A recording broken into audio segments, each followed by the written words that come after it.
우리가 읽은 12장 말씀 이전에 11장까지의 말씀은 예수님의 복음이 힘있게 전파되는 모습이었습니다.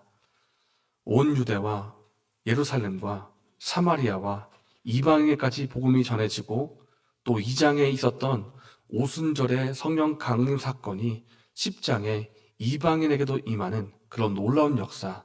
그러니까 이 복음이 단순히 유대인만이 아니라 이제는 온 열방을 향해 나아가는 그 문이 열리는 시점이 고넬료가 성령을 받는 그 시점이었습니다. 이렇게 복음이 힘있게 전파되는 모습이 11장까지 보여주고 있는데, 그런데 이 복음이 행진함에 있어서 아무런 어려움이나 어떤 문제도 없었는가?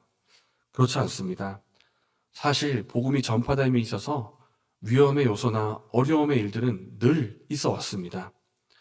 작게는 복음 전하는 사람을 불러서 위협을 가는 일부터 시작해서, 크게는 스데반 집사를 순교하게 하는 등 하나님 나라 확장에 있어서 방해는 계속 있어 왔습니다. 이렇게 방해가 있는 이유는 사탄이 그 일을 좋아할 리가 없기 때문입니다. 복음이 전파되면 전파될수록 자신의 나라와 자신의 세력은 점점 작아지는데, 사탄이 왜 그것을 좋아하거나 기뻐하겠습니까? 너무 싫어하기 때문에 어떻게 해서든지 방해하고 회방을 놓는 것입니다. 오늘 본문에도 사탄의 방해가 나옵니다. 1절 말씀에 그때 헤롯 왕이 손을 들어 교회 중에서 몇 사람을 해하려 하여. 여기에 나오는 헤롯 왕이 있습니다. 이 헤롯 왕은 구체적으로 말하면 헤롯 아그리빠 1세가 되는데, 이 인물은 예수님이 이 땅에 태어나셨을 때, 아기로 나셨을 때 그 당시에 그 주변에 있던 아이들을 몰살했던 헤롯 왕, 그 헤롯 대왕의 손자가 됩니다. 그러니까 헤롯 대왕도 헤롯 아그리빠 1세도 악한 축에 서서 복음을 방해하는 일을 하고 있는 것입니다. 그리고 이렇게 헤롯 왕이 기독교를 박해하는 그 배후에는 교회를 핍박하려는 사탄의 관계가 있는 것입니다. 먼저 헤롯 왕이 당시 예루살렘의 담임 목사님이었던 야고보를 칼로 죽입니다. 이 일을 두고 유대인들이 기뻐하니까 이번에는 사도 베드로를 잡아서 옥에 가둡니다. 여러분, 베드로가 누구입니까? 예수님의 수제자이자 초대교회 기둥과 같은 역할을 했던 사람이 아닙니까? 이렇게 베드로를 가두어서 사람들에게, 유대인들에게 만족을 주고, 또 자신은 그 유대인들로부터 정치적인 지지를 받고 싶어서 그렇게 베드로를 옥에 가두고 해하려고 했던 것입니다. 이렇게 야고보, 그러니까 예루살렘의 담임 목사님이 순교를 합니다. 그리고 베드로가 순교할 위기에 처합니다. 이것은 예루살렘에 있어서 위기가 아닐 수가 없습니다. 교회의 기둥과 같은 역할을 했던 그 두 사람이 이제 목숨이 떠나갈 위기가 온 것입니다. 그래서 5절 말씀에 성도들은 옥에 갇힌 베드로를 위해서 간절히 하나님께 기도를 드립니다.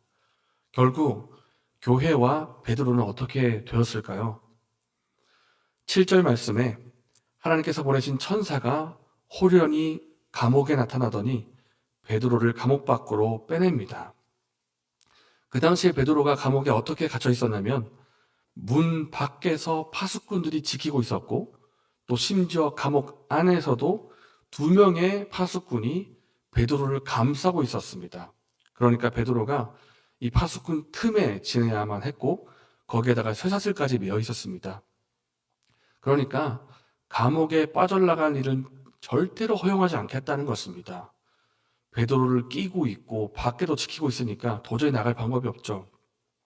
그러나 하나님이 일하기 시작하시니까 베드로가 일어난 직후로 모든 것이 일사천리로 다 뚫립니다. 파수꾼이 알지를 못하고, 베드로가 일어나니까 쇠사슬은 다 벗어져 있고, 그리고 천사의 인도를 따라 나가니까 옥문이 자동으로 열리고, 그래서 베드로는 헤롯 왕의 기대와는 다르게 목숨을 잃지 않고 다시 교회로 돌아올 수가 있게 됩니다. 지난 토요일에 우리가 살펴본 것처럼 이 땅에 존재하는 모든 교회, 모든 교회는 어떠한 어려움이나 아무런 문제가 없는 그런 교회는 이 세상에 없습니다. 초대교회에도 어려움이 있었습니다.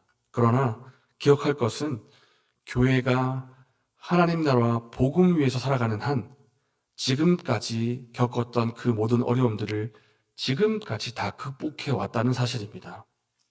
그 어려움을 감당할 수 있도록 하나님께서 도움의 손길을 베풀어 주시기 때문입니다.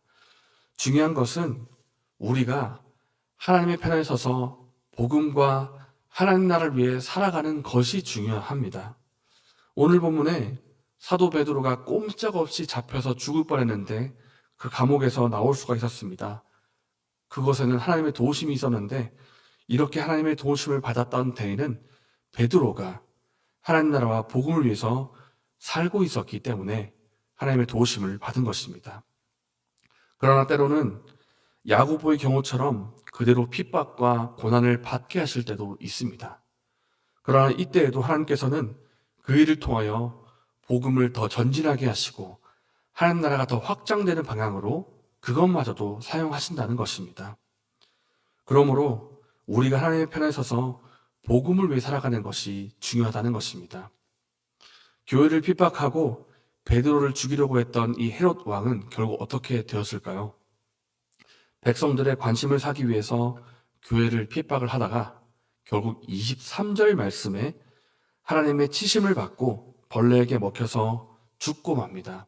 이것은 헤롯 개인에게 일어난 일인과도 동시에 모든 하나님의 대적을 향한 메시지이기도 합니다. 하나님 나라와 복음은 막을 수가 없다는 것입니다. 하나님 나라는 결국 계속 전진합니다. 그리고 완성을 향해 결국 나아갈 것입니다. 그러나 복음을 대적했던 악인들은 결국 하나님의 심판을 받고 멸망하게 될 것입니다. 이것이 대적을 향한 결론입니다. 그러므로 사랑하는 여러분, 하나님 나라와 복음은 결국 이루어지고 완성된다는 것을 믿기를 바라고 또 이제는 우리가 하나님의 편에 서서 복음을 위해 살아가는 그런 은혜가 저 여러분에게 있기를 바랍니다. 이 시간 함께 말씀을 생각하면서 기도하겠습니다. 우리가 신앙생활을 하면서 악한 자의 방해와 대적이 있지만 결국에는 하나님 나라가 완성된다는 것을 믿게 해주시고 이제 우리가 하나님의 편에 서서 복음을 위해 살게 하여 주시옵소서. 이렇게 기도하시고 개인적인 제목으로 기도하신 후에 자유롭게 돌아가셨습니다.